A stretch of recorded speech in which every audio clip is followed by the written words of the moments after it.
This is Ben from Common Knives, and you're listening to the High Chiron podcast.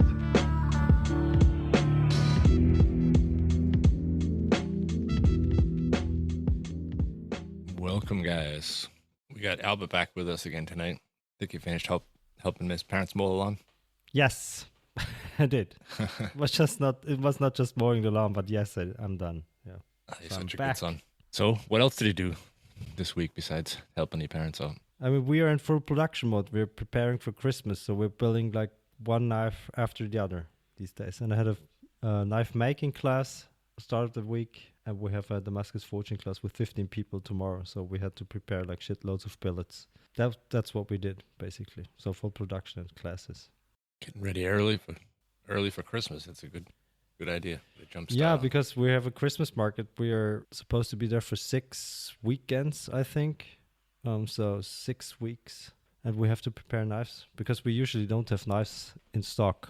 So we have to prepare for, if we do a market like this, we have to prepare knives. That's what we're doing now. No classes for 6 weekends? Yeah, yeah, we have to make the classes during the week then. Yeah. So no classes for 6 weekends. Yeah. It's a first for us. We've never done this Christmas market before. It's in Hallein. Okay. Where the old shop was. No, that's Halvang, Keith. You always make this mistake. different town, Hallein. And it's in an old salt mine. And we have a friend of ours who's our table neighbor. And that's how we got in. It's a first for us at doing a Christmas market for 6 weekends. So nothing really special happened on my end. That's where all the people will be set up, like inside the old salt mine, or it's just near? It's cool. It's cool, yeah. From the pictures I've seen, I've never been to this place or this market because last year we were busy doing classes, so we couldn't go and visit our friend who was there. But this year we'll join him with like a table 4 meters long or something. So we're supposed to bring shitloads of knives with us. Nice. You're gonna have Stefan help you out again? Sure, we hope so. He's our number one salesperson. You know that. So yeah, we need him actually. I think you should bring him to Knife Show Austria so you guys can get a chance to walk around a little bit more. Yeah, we should. And we might. I mean, we asked him last year, but he was busy last year during the Knife Show Austria. So otherwise he would have joined us. Hopefully in 2026 for the next one. Yeah. So what happened on your end, Keith? Well, today I had an interesting little thing happen to me. You guys know that T-shirt that I have made and the stickers with the I'm famous in Wazirabad thing, right? Yes. Yeah. So actually, I had somebody write me an email once and had a picture of the sticker, and they were like, "What does this have to do with knifematerial.at?" So I had to explain it to this guy, which was pretty funny. But today I was working sanding blocks and shit with my headphones on, and when you get a message on your phone, it goes through the headphones and beeps, and so it just kept beeping through the songs that I was trying to hear, going crazy. And I look at my phone, I got 97 pictures from this guy in Wazirabad. Sent me everything, knives and cutting boards and like leather strops and all kinds of shit without even saying a word to me. And then at the end of 97 pictures and like 2.5 minutes of my phone beeping, it says, "Hello, sir. Would you like to buy high quality knives?" And it was fucking such a pain in the ass. It's something with on Instagram no, or no, on WhatsApp. Like WhatsApp is trying to, yeah, they're trying to make a movement into like being more like Instagram and all those other things, and like everything's tied into WhatsApp now, and it's just like part of their update. I don't know, but it's becoming a pain in the ass, WhatsApp, lately. But how did you find out your number from a website or? It's just like linked to everything now. Like if you go onto Instagram, you can find my WhatsApp through there. Okay. And message me directly. So I don't know if you got it from there or I'm not sure. But yeah, I got that huge order of maple blocks in from the US from Ryan Chadbourne. So I've been sanding those all out and putting the Baltic blade burnish on there so you can see all the depth in the wood. There's a lot of cool things in there. So I'm just gonna slowly keep doing those and getting them ready. I got like 300 blocks, but I want to take those to shows because they're not the easiest thing to take pictures of, and they look way better in person. So I think they'll do good at shows. But they're not on your website yet, are they? No, I might put a couple here and there on there, but I don't want to spend all the time taking pictures of them if I'm going to take them to shows. Still doing computer work. Nothing exciting. Got some t-shirts ordered for the podcast with our logo on it. Did that today. So got like 30 of them, and some of the Patreon members that were in the higher tier will send out some shirts to them as soon as those come in. And I'm not sure what we're gonna do with the rest of them yet. We'll figure something out. How about Polly? What's Polly been up to? It's been a shitstorm of a week. Today, maybe some listeners will be happy. I will be low energy, Polly. I'm so tired. I mean, I've been working not inside the business, on the business. The biggest headache was getting a lease for a car. Well, last year I was doing my taxes. I never thought that I would be in such a place that I could lease a car this year. So I made my taxes accordingly, which was not very helpful this year. But today I just looked at the car, and I got a bank that could approve a lease. And tomorrow, after our recording day, so Friday, I might have a new car, new to me car. So finally, because the old Volvo is shitting the bed with electronics, gremlins, and etc., it's not worth at all to repair it. And it was a huge pain in the ass all these years, but I kind of get married to my cars, so I don't know. We'll see. That should be easier. And while filing my this year's earnings, whoa, I noticed that I am maybe past or really close to needing to become a VAT payer. Uh-oh. So yesterday until the night I was searching for an accountant that could consult me about how I should proceed with the business. And actually today I went and talked to her, and it seems so great. It's a very small accounting firm that is kind of young, but she has a lot of experience in accounting and gave me a lot of great tips and strategies how to motherfucking advance the business, pay as least as possible in taxes so I do not overpay where I don't. And especially in this early stage of the business, I think this is really fucking critical, to get it right, not overpay, and to be agile, to be able to take out money when you need some, to be able to fund big projects. So is she gonna do like everything for you? You're just gonna hand her a shoebox full of receipts, or you're gonna take care of like the paperwork and hand it over to her? I have great hygiene in the financial department. She was actually really impressed. I'm like keeping all of the receipts, all of the invoices for every month in separate folders on my Google Drive. It is super easy to share, and we came to an agreement that I will finish this year in how I am set up right now. Actually, this year the VAT, how we should pay VAT changed in Lithuania, and if I have a need to become a VAT payer, it will be only until the end of the year, and then after January 1st it won't be necessary. So I will be solo flying until December, and after December we will set up a company, and that might be not a VAT payer until the company needs to be a VAT payer, and I will work on, like we talked in the group chat, I will work on like the dual, like how I do now, and in the combination with the company. And the company will allow me to buy materials from the companies that don't do business with physical persons, but only companies.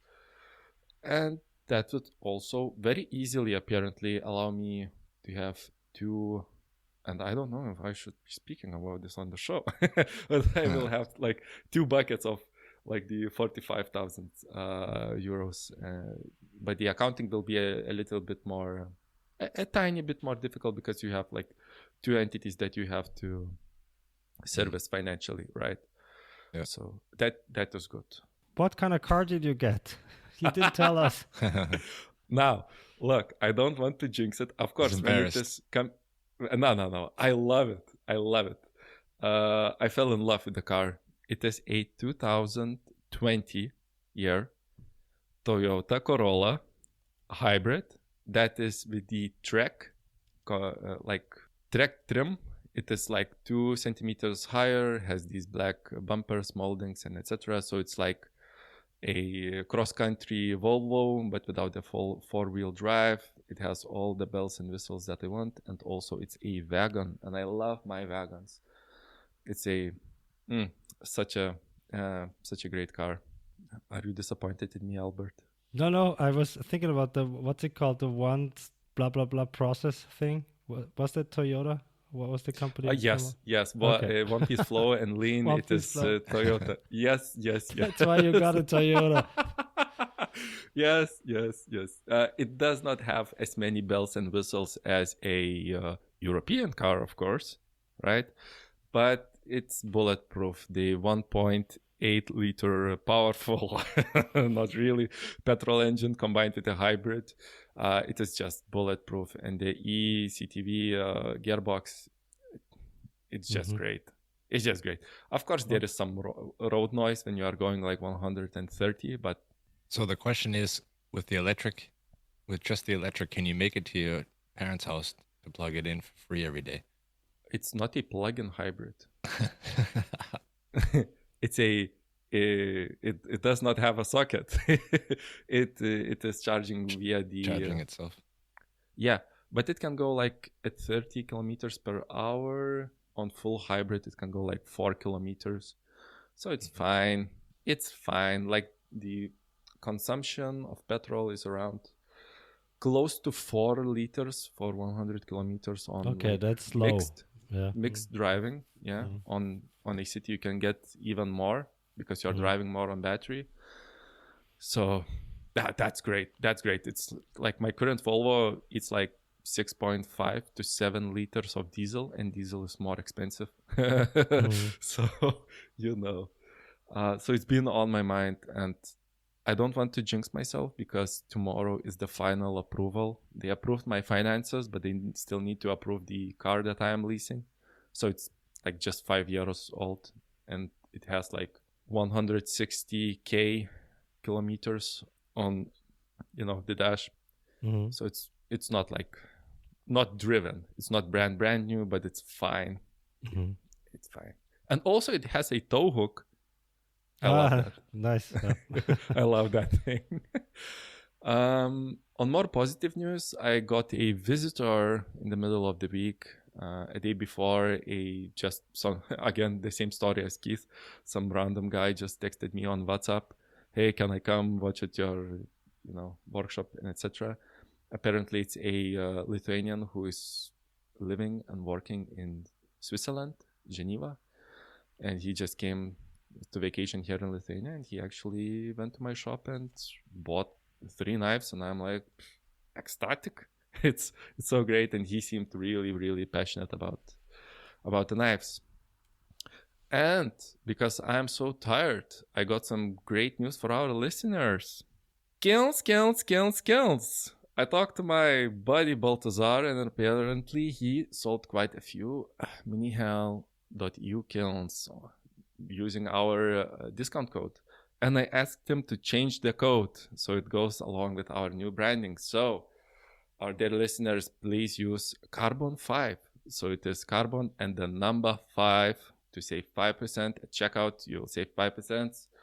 It doesn't sound like a lot, but when you are buying a 800 or maybe 1,200 euro kiln, depending on what you need, it's quite the saving that you could invest into some quality steel or G10 and make a cool knife and make the kiln pay for itself, at least partially, right? So go to minihell.eu because they got the next kiln for you. So Minihell!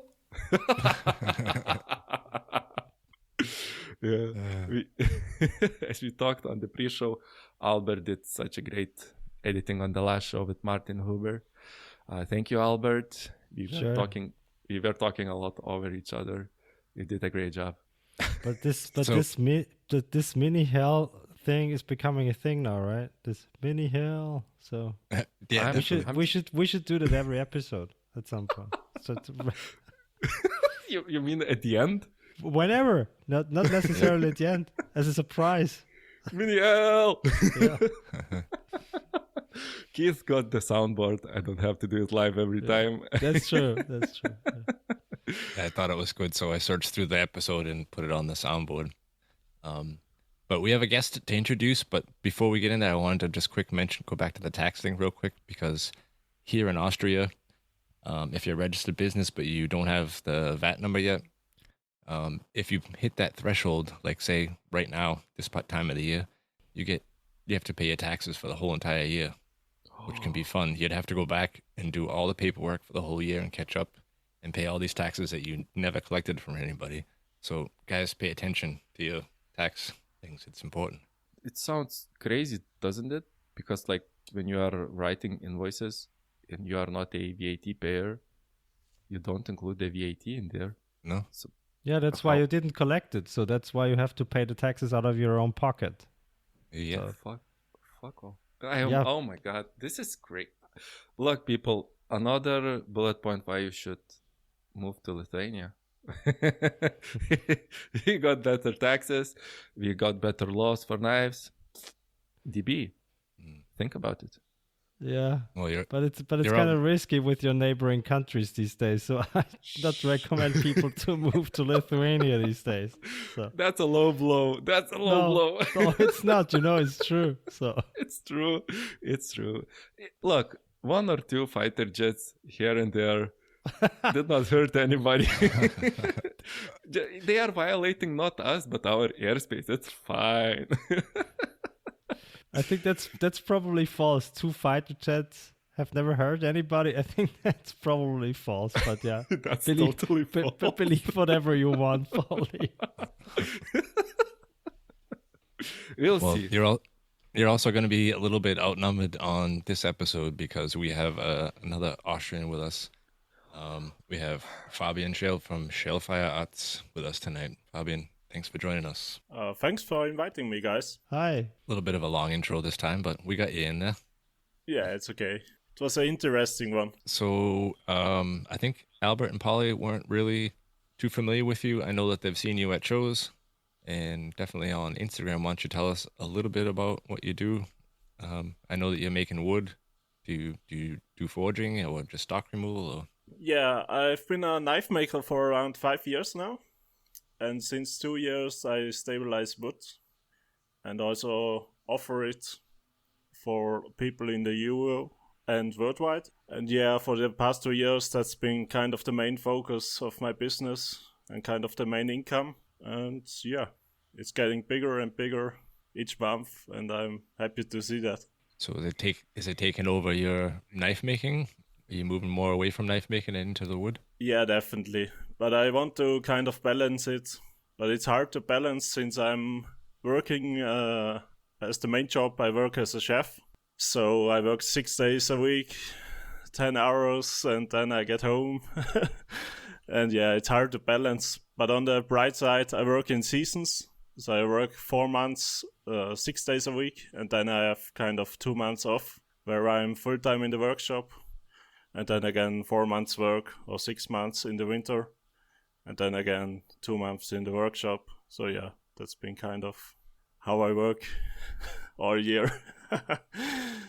So seasonal work is just like some kind of vacation spots that you're a chef at, or? Yeah, it's here in Tyrol. It's mainly seasonal work. It's rare to get a restaurant that takes you like the whole year. But now I've also got a income for the whole year from my restaurant because I've been working there so long. So it takes me the whole year, so that's nice. You can name the restaurant if you want to. Yeah, it's the Restaurant Hacienda, and it also has a hotel. It's the M3 Hotel in St. Anton am Adelberg. Oh, cool. St. Anton. I'm gonna Google that. Yeah, it's quite nice there. More nice in the winter than in the summer, but yeah. M3. Fancy. Yeah, we kind of have to be honest, quite a weird concept. So we do a lot of Asian fusion, but also kind of everything that we want to put on the menu, we put on the menu. And it's more, I would call it high class, but other than kind of the picture everyone has about high class eating is that you don't get a lot of food. We're kind of putting a lot of food on the plate, so we're kind of trying to balance it. So it's a nice concept. People kind of like it. So is that what got you into knife making, trying to find a better performing knife, or were you just always interested in that? Yeah, definitely. I think the last time I bought a knife from like a factory was like, around the 6 year ago. And it was a Kikoichi, and it was ground very thin and cut really nice. And before then I also collected a lot of knives for my job. I have around a collection of around 150 knives, and so it's quite big. And I was always kind of tempted to start knife making. I've offered like a sharpening service before I started knife making, and things got to kind of to that. And because in COVID, the restaurant business was really closed down, and I had like 1.5 years basically forced off because there was no option to work, because it was kind of forbidden, as to say. So I had a lot of time to focus on knife making, which was, to be honest, quite nice. But yeah. So when COVID happened, and I think a lot of people like got out of the restaurant business, has that like kind of bounced back, or you guys still have problems finding like good help now? I think we have a kind of fortunate, because I have a lot of friends that have that learned to be a chef with me together, and they are in the same village in St. Anton. So we didn't have the problem until now, and we always had like local people. And but the rest of the business, you really notice that a lot of people after COVID have searched for new things to do, because not everyone can take 1.5 years off their job. I mean, we got paid by the government, but not that well. So if you have a flat to pay or something, I understand you have to move on from there. So you kind of notice that, yeah. A good friend of mine had just opened a business. Before that, he did like mobile services. He had a big giant smoker on a trailer, and he would go to parties and stuff like that. And when he went official, he bought a restaurant and like refurnished and did the whole thing over inside and started the restaurant up. And then COVID came, lockdown for a year, and because he didn't have proof of any income from the prior year with the restaurant, he was not able to collect any money at all. But luckily, he made it through that, and it's a great restaurant here locally. Yeah, it's been tough times for a lot of owners, to be honest. But now is everything back to normal. And I think also from the numbers I'm hearing from all the regions next to us, it's basically better than ever. Yeah, you're in a good location for winter season, for the skiing season and stuff like that. And even in the summer, a lot of hikers come and still use those ski lifts and hike around the mountains and stuff. So good place to be. And you're not far away from where you need to work, right? You're pretty close by. Yeah, it's like a 15-minute drive. So it's kind of nice, yeah. So you've also been a customer of mine for a while, probably the past couple of years, 2 years or so. And you were talking about building a new forge lately. What are you building? I'm thinking about buying the housemate kit from you. But I was really interested in it, but then I got offered some wood, and I can't say no to that. So I had to buy the wood. Yeah. Yeah, but I really want to make the housemate forge. I thought you had one already that you were, or a different kind of forge, and you were just looking for a blower motor for it. Yeah, I have a Devil Forge, but that thing broke like 4 years ago because I really ruined it because I didn't know what I'm doing. So I hadn't forged anything since then. I have a friend near me that has a really nice forge with presses and a roller mill. So I've been forging my kind of first Damascus there in the summer and I'm currently working on the knives to finish them, and I'm really looking forward to that. Is this guy also a knife maker? Yes. His name is Dani Schwarz. He's Schwarzblades on Instagram. Mm-hmm. And we're kind of forging the area. He also has some friends that come over, so it's a nice place, yeah. Well, that's cool. You guys can learn a little bit from each other. Yeah, definitely. And it's always fun to not forge alone and be alone in the workshop and meet some people. Yeah, looking through your Instagram site, you got some, looks like pretty well made knives. Probably got a good jump start having so many in your collection before that, so you already knew what you wanted in a knife. Yeah, definitely. When you are collecting knives, you kind of find out what works good and what makers are doing, what works well on the cutting board, and especially after like 10 kilos of onion, you can really tell if a knife is performing or something is rubbing in the hand on the wrong spots, and the hot spots, you can definitely tell that. So I guess you're using your own knives at your day job then, aren't you? Yes, definitely. In the kitchen. Since the past 2 years. I have some knives from other makers, some handmade knives that I bought over the years. I'm still using these. I have this in rotation. But you're not using any production knives, or are you? No, most of those are... I'm kind of liking really thin ground knives.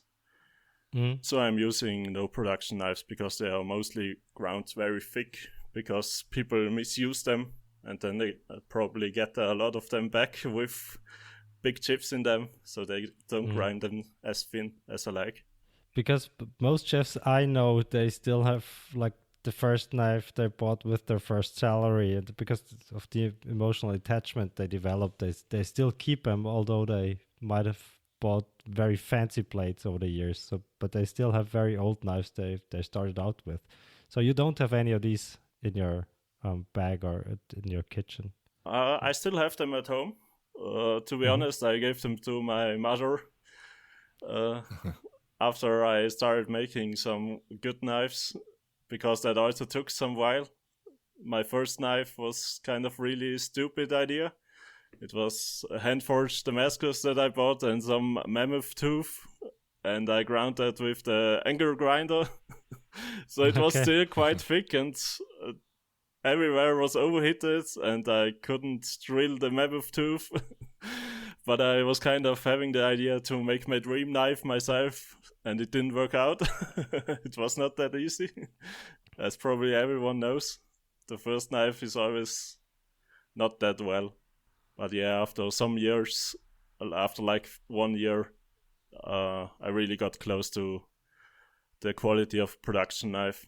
So what's your favorite knife in the kitchen, then your favorite style or shape? Probably a big Gyuto with 250 mil. It's not for everyone. I know some people that like thinner knife, smaller knives, but I really like 250 mil, 225 mil. That's a nice size. Also have some boning knives in my rotation.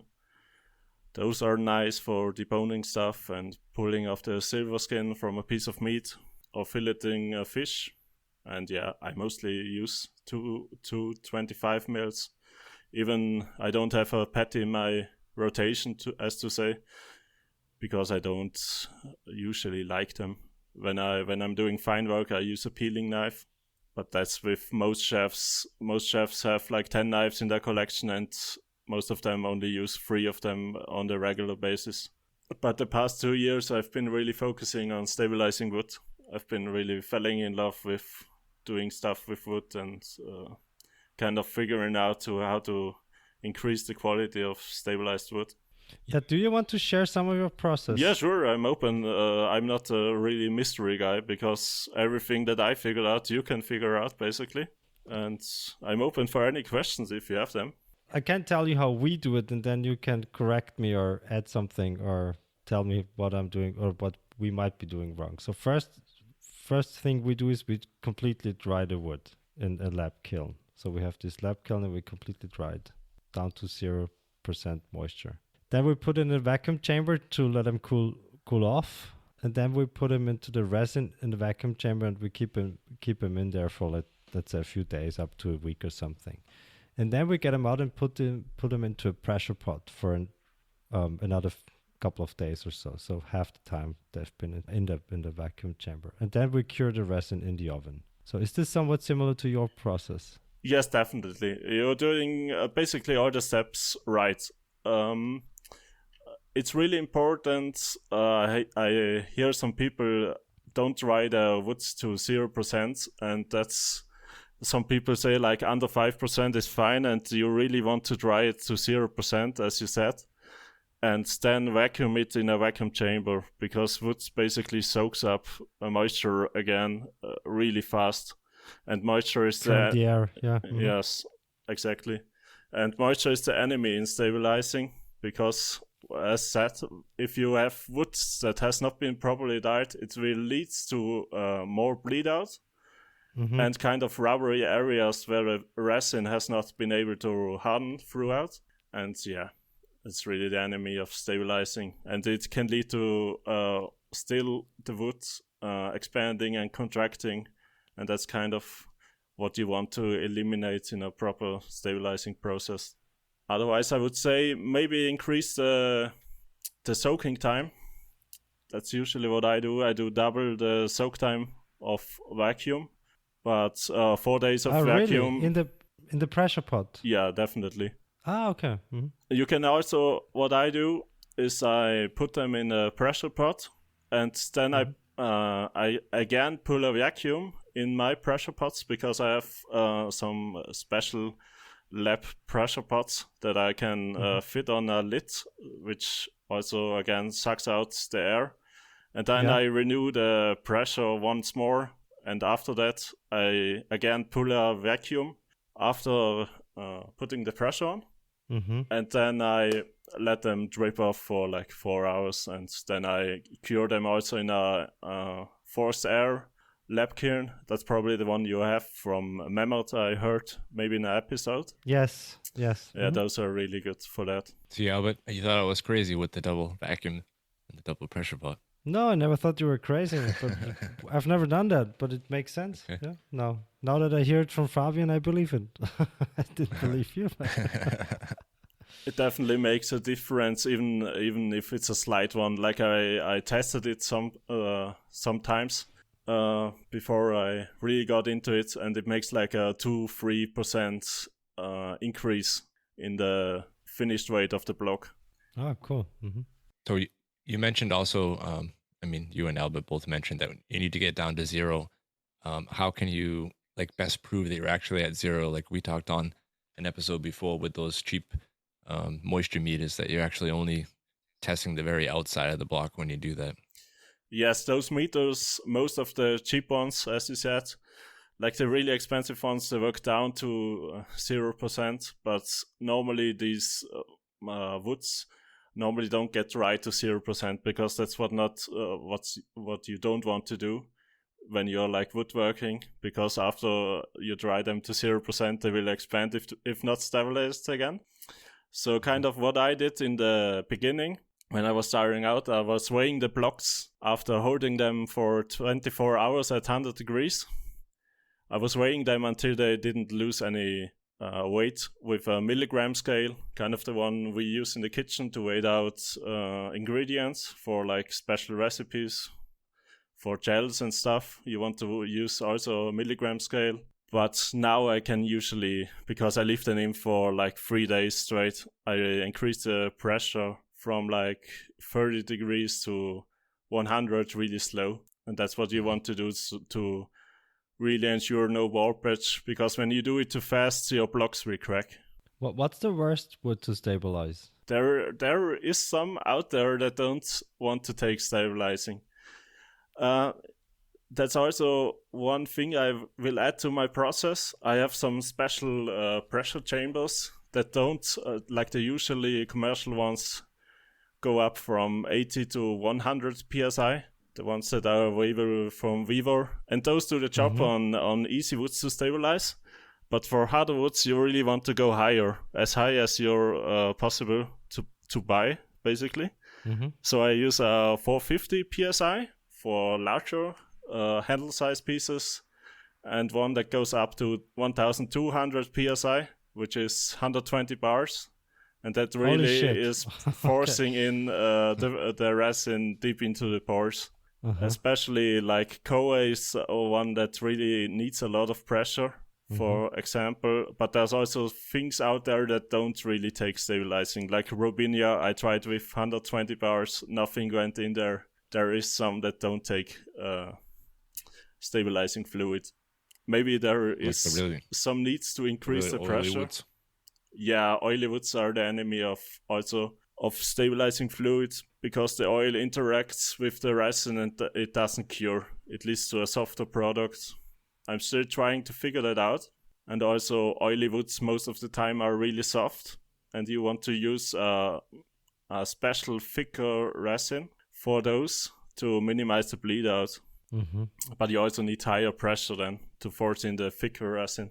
But where do you get these pressure pots from? This 120 pressure pots? Yeah, it's from the USA. It's from Best Value Wax, BVV. And they sell them, yeah. It's quite expensive to get into.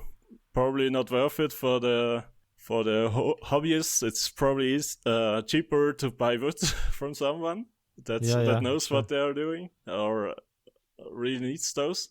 But they really improve quality, I must say. That's a crazy amount of pressure. That's like a bomb. Yeah. Yeah, that's workshop. That's kind of what I always tell people, to stay away from self-built pressure pots or modifying them to go higher than they are rated, because you're building basically a really, really dangerous shrapnel bomb. You don't want to try that out. I don't recommend that. But I had in the Vivo pressure pot, there's like this stainless steel like pot that goes inside it. It fits perfectly inside the Vivo, and it fits inside my vacuum chamber. But I couldn't find like a one with thicker steel. This is like a really thin, cheap steel one, stainless steel. And I was just messing around one day, and I put the vacuum lid on top of that cheap little pot, and in about 2 minutes, it had like sucked it down into nothing, and just crinkles. And so there's a lot of pressure even in the vacuum chamber if you're using cheap stuff. So this stuff can get dangerous. Like you said, you shouldn't mess around and make your own things. Yeah, I've seen like pictures of people using their vacuum pots, and then they fixed some clamps to the glass lids and applied pressure to it, and that didn't end well. So yeah, don't experiment with pressure, basically. But like maybe KNG is telling you something, or probably one more famous in Europe would be Raphir. And I don't know the pressure that Raphir is using, but it's definitely really high. But KNG is using pressure that's exceeding, I think, 220 bar, and that's really high pressure. So it would be kind of the end goal of my stabilizing setup to get one like that. But yeah, as probably no one is using that high of pressure, so it's really hard to get a hold of a firm to manufacture such chambers that are certified, especially in the EU, I found. And when they do, it's north of 20,000 euro to get one. Yeah, that's a lot of liability stand behind that product. And I don't know what kind of certifications they need for that, but it's got to be if it's taking that much pressure, it's could probably actually take twice of it. But on the rating, they're gonna tell you half to keep it safe. Yeah, definitely. And at that pressure, I'm also working in people are living near me, like kids and stuff, and I want to be in an industrial environment when I use such things, even if they are certified. If something goes wrong, at least I'm only blowing my workshop off. But yeah, when they are certified, it's usually not a problem. But what's a beginner wood, you would say, for if someone wants to start stabilizing? What's an easy wood to stabilize for a beginner? Definitely beech or birch, like the most famous one probably you see in knives, and I think a really beautiful one is Karelian birch. That's quite easy to stabilize, but I would always recommend, even if you're starting out, getting a pressure pot, because that really improves quality.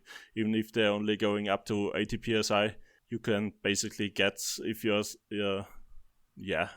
if you don't sell the woods, I would recommend it, because you can get really usable results with that. I'm so glad you said that. When I said this on the show like a year ago or something, we got a shitstorm because people didn't believe that. They said they get perfect results without pressure pots. So yeah, no. Remember, Keith? Yeah, I know, but they definitely don't. They haven't Of seen course they a really don't. high quality block of wood yet. Yeah, but they started complaining that we were claiming that you need something like that. But yeah. Yeah, it definitely benefits even sported woods. Like some people say it doesn't benefit the woods, but I tested it out. It does. Yeah. Like sported woods are also a really easy one to get in, because they are already quite light and the structure of the wood is open. Mm-hmm. Something to watch out with sported woods. I don't apply a complete vacuum to them already. I also increase the vacuum really slow with sported woods, because basically the wood is so fragile that you can basically destroy it a bit with the vacuum, because it's as you know probably, a vacuum is forcing out the air at a volume 20 to 30 times bigger. So it's kind of destroying the wood, especially with sported ones, if you do it too fast. And that can lead out to higher bleed out, I found. One of the things you mentioned that I thought was interesting, so when you take it out at the very end, after you're done with your 2 cycles of vacuum and pressure, you said you let them trip out for 4 hours. So you take them out and let like any of the extra fluids run out, so that stops the bleed out or reduces the bleed out, or what's the basically what's dripping out of the wood or on the surface. I do that mostly to save money, to be honest. If you're doing it for yourself, you can basically put it in when you pull the vacuum again. You can basically put them in the foil and put them in the oven to cure. But like all the stuff that's dripping down from there would anyway bleed out. At least that's what I found, and most people also say that. It's basically to save money, because anyway the resin wouldn't stay in the wood and you just have to sand more off. So it's pretty much just the very surface of the wood that you drain out if any of it gets lost from the wood itself, and you're going to end up sanding that off anyway to square off your blocks. Yes, definitely. Also, I heard from people that I use foil, but I use foil because I don't want everything in my oven, because there's going to be some bleed outs unavoidable, and you want to use foil to basically don't clean out your lab oven as often. But you get basically the same result if you don't put it in the foil, but you get a little bit more mess. Is there a certain kind of foil you think that works better than others? I've heard some people use there's some kind of a foil that's got a coating on one side so it doesn't stick, and they claim that it doesn't stick to the wood if you use that. Have you tried any different brands like that, and one works better than the other? I heard from people wrapping them before in plastic foil and then in basically the gastronomy aluminum foil. But I basically just use aluminum, and when the foil really sticks to the wood, I just sand it off with the cured resin. That works for me. Yeah, the foil is a pain to peel off, and sometimes you get foil that really sticks on there. And I don't know how you sand your blocks, but when I do it on the disc grinder, sometimes when you catch those foil pieces, they go flying out everywhere, and they make quite a mess in your shop. Yeah, it's definitely a mess with when you don't get it off. What I found, maybe try after getting in the woods, after like basically 2 to 3 hours, or maybe 1, you can try. As soon as the resin on the outside cures, you can really easily get the foil off, because it's not as attached to the resin, and the resin is not as hard already, so you can kind of do it in between. I use some gloves, and yeah, that works for me quite nice when I'm in the shop while it cures. Yeah, that happened to me actually on the last batch that I did. I did a quick with my first time trying black dye. I don't know if you heard that story already. I got the black dye all over me, but taking it out of the oven, I was kind of impatient to see how it worked, and peeled that foil off with some gloves on because that stuff was still really hot, and it came off relatively easy, though it wasn't a whole lot of it stuck to the wood. So that's a good tip. Yeah, dyes are nasty when you get them on you. They basically stain you for around a day. And probably not as healthy, so I always use gloves.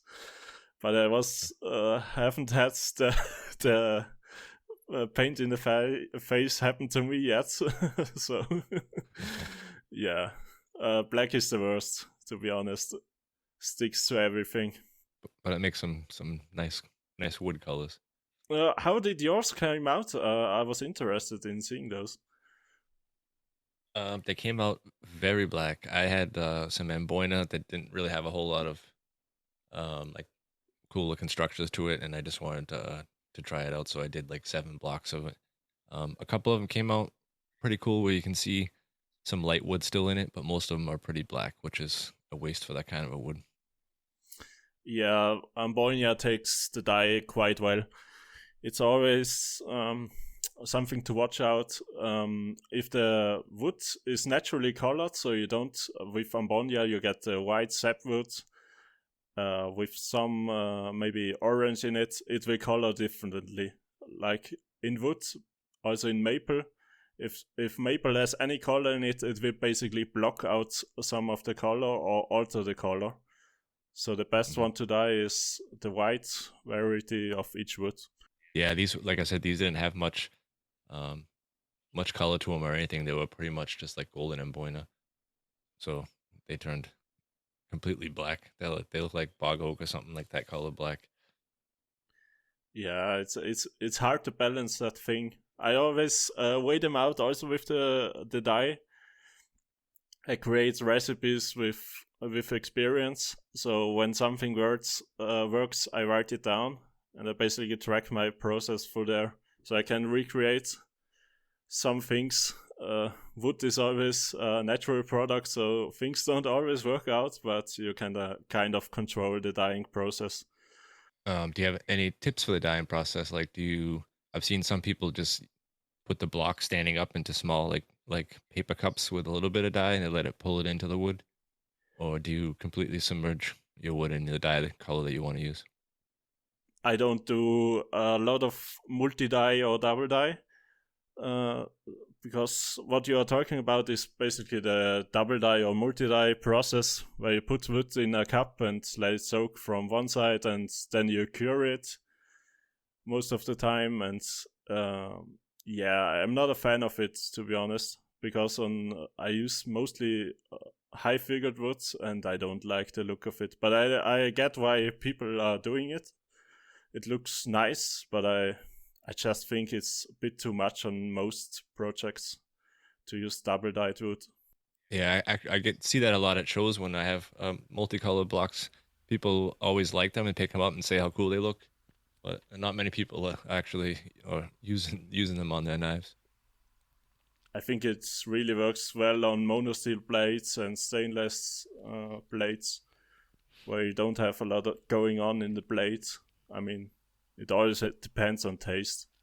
I agree, but with students it's different, because they like this double dyed blocks a lot. So when we do Damascus forging classes or knife making classes, that's the most popular blocks we have, this multi-dye blocks, because it looks somewhat unfamiliar to them and exotic, right? That's why they choose it usually. Yeah.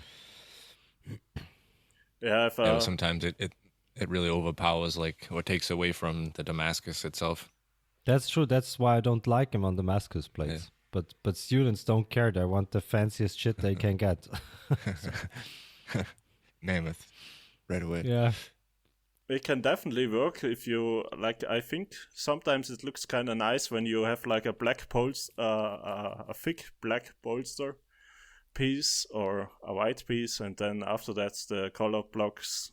I think that kind of takes away from it. Mm. But yeah, most of the time it's just overpowering. Yeah. Nice. Where can people find you? Do you have a website, or do you basically do all your sales on Instagram? To be honest, I have an Etsy, but I use it more as a gallery, as to say, to have the pricing up there. And most of the sales do happen through Instagram or WhatsApp.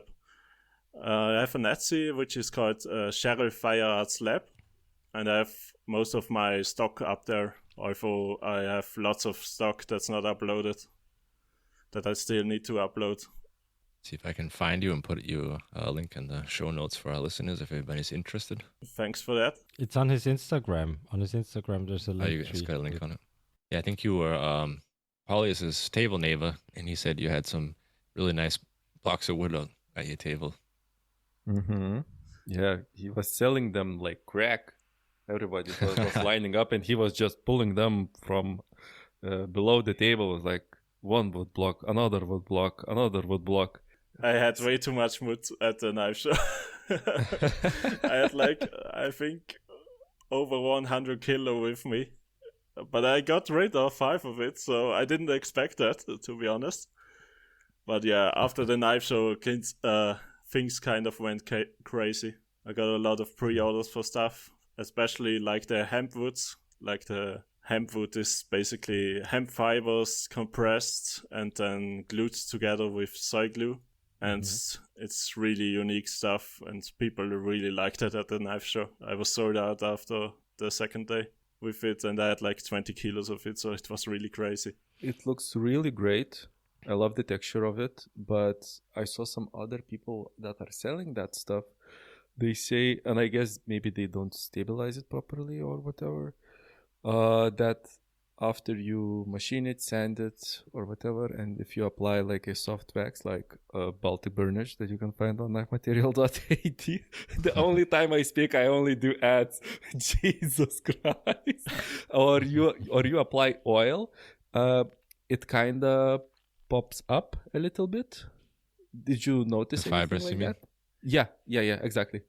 Yes, on the hemp wood, I also includes a kind of finishing guide. It's because it's basically MDF, to be honest.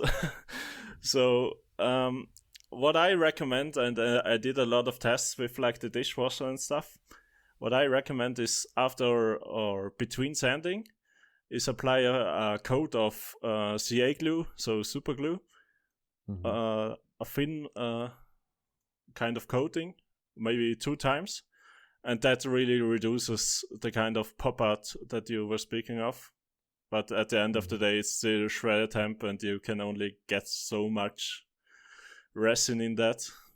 And yeah, I wouldn't recommend it for choppers and stuff, but for kitchen knife, I think it's really quite well suited. It's also heavy, like people always get kind of really shocked how heavy it is, because it's heavy like a mammoth tooth, but it has its things to work around, so to speak. I would guess that it would be like really light. I would be surprised too if it's really heavy. And I wonder how it does. I might buy some. I want to try and machine. It might be the worst combination of how to work with that material, but I really love the texture. If I want to buy some, I should go directly to you on your Instagram, right? I can send you some to try out if you want. Yes! Now you're speaking his language. Now my energy is up. Now we can talk in the DMs. Yes. I would love to. Yeah. Yeah, what I also found out with hemp wood, you want to really use sharp tools, because it can kind of tear out if you don't use sharp tools and belts. And that's also something I write on the finishing guide. But yeah, until I had one kind of failure with it, and that's kind of the first one I had with stabilized wood. One customer had it on the handle, and I'm not sure if the customer of the kitchen knife maybe misused the handle, but kind of the fibers were popping up. But yeah, that was also with my old setup with 80 psi pressure pots, but I'm getting way better results now with the higher pressure. the hempwood definitely needs the higher pressure. When it does pop up, does it like rub off, or is it like an added texture? Maybe it's a feature, not a bug. It's definitely not rubbing off. What I found, at least. I put it like 3 times through the dishwasher and only got it to pop up. But as said, it's way better with the kind of super glue finish on it. That gets rid of about 2/3 of the texture. It pops way less up. I need to try it, man. I think if it does not like fall off, it could be like an enhancement for the texture to increase the grip. Like we talked with GripX on some of the last shows. He has like embedded rubber that is a little bit rubbing off, but very, very minor, and the rubber adds some grip to it. So maybe the fibers would act something like that. We will need to talk in the DMs. I want to try that stuff. I definitely sent you some to try out. I have never. I've never seen someone like you machining the hempwood, so I'm really looking towards what you're gonna say about it. But yes. Would you recommend like using a liner with it? Is it like easily breaking? Like, would the edges break easily of this resinous material, or I can go without a liner and just plain Jane machine it and it will hold? I've seen it used on folders without a liner, like only tapped on with a screw. So I wouldn't say it needs a liner. I mean, it always depends on the cut, but I don't really cut it cross-cut, because that would be like the weakest. It's the same with wood. It's always the weakest cut to make. But I don't think it would need a liner, no.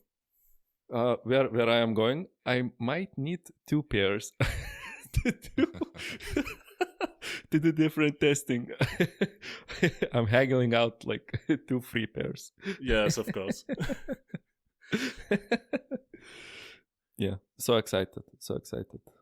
I wonder with the fibers popping up, like you said, as a feature, Polly, if those will like take in dirt and stuff and become like nasty after a while. Will they still like soak up dirt and oil and things? Those the fibers that are sticking up.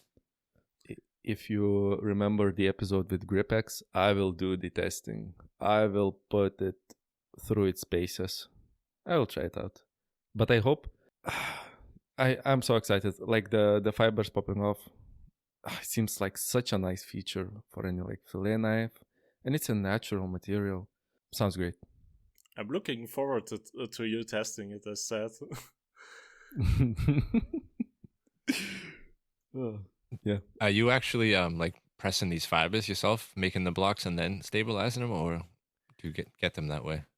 No, I get them that way. The company is based in the USA, and I think they have patented the process. So I think there's now a company in Switzerland that has kind of the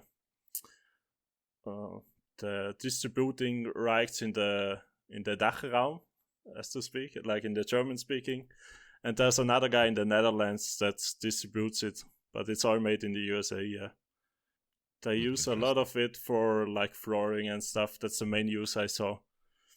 As a like replacement for particle board, like a more natural. Yeah, it's like a replacement of wood, they say. And it's also quite good for the environment on the paper, because it's CO2 negative. At least that's what they are saying on the website. I don't know how it is with shipping to Europe, if it's CO2 negative then, but yeah, it's a nice material. Yeah, I know from my industry, a lot of houses at one time were trying to get, in order to get like a tax break from Austria or from Germany, they were building these zero emission houses, like where you couldn't even open the windows, and they're using all these hempwood insulations and stuff. But they have a huge drawback. If that hemp insulation gets wet, you gotta like rip the walls open and take everything out. It gets ruined and ends up getting like packed down into the walls. So you have like 2/3 of the wall that's not insulated anymore because all the insulation has slid down. Yeah, that makes sense because hemp is kind of soaking up the water like a lot. Yeah. I mean, it's basically dried hay, as to speak, just in bigger formats. Well, it makes sense. Some guy in Holland would be figuring out what he could do with all the shit that he couldn't smoke.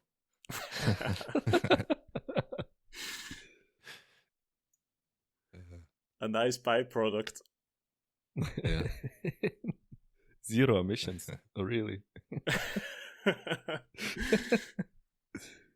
Cool. Well, that was a very informative episode for all of the people who want to take all of your business away and start stabilizing it with themselves. No, it's it's great for people to share that information. And like you said, it takes a shitload of time and money to get to where you are. And even if you know how to do it, it's still a huge process. And at the end, a lot of people, knife makers, new knife makers especially, see the prices of wood and products and stuff, and they want to try and save some money and do it themselves. And in the long run, it would have just been a whole lot cheaper, and you'd have a much nicer product if you bought it from somebody who knew what they were doing when they made those materials.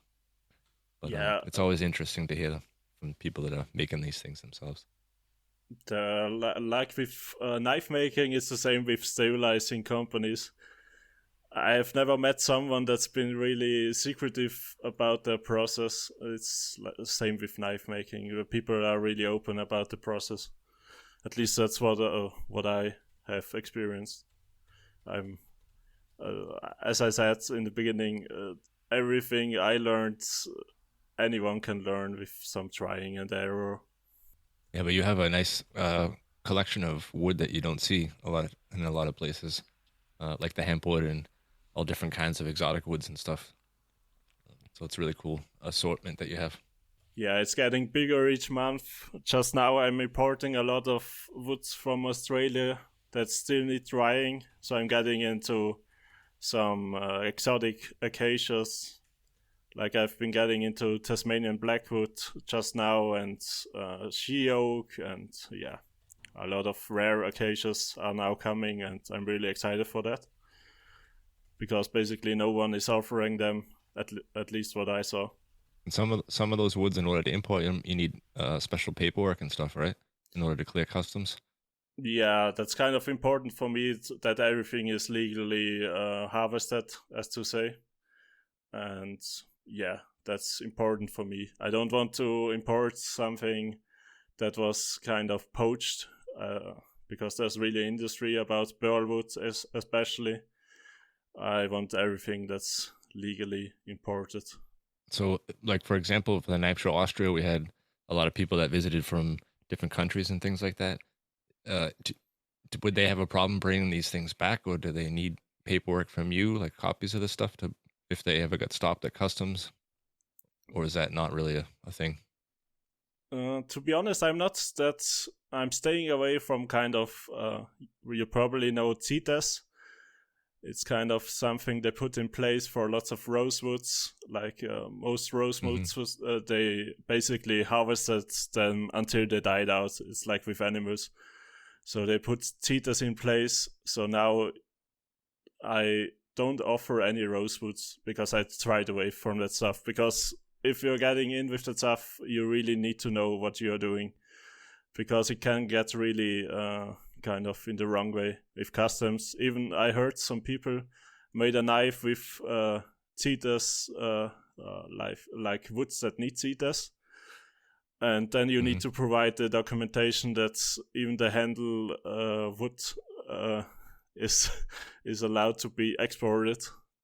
I think that's like there's like a rule. You need to handle the wood 4 times, and then it's allowed to be exported. But even with pre-CITES stuff, like, yeah, it's hard.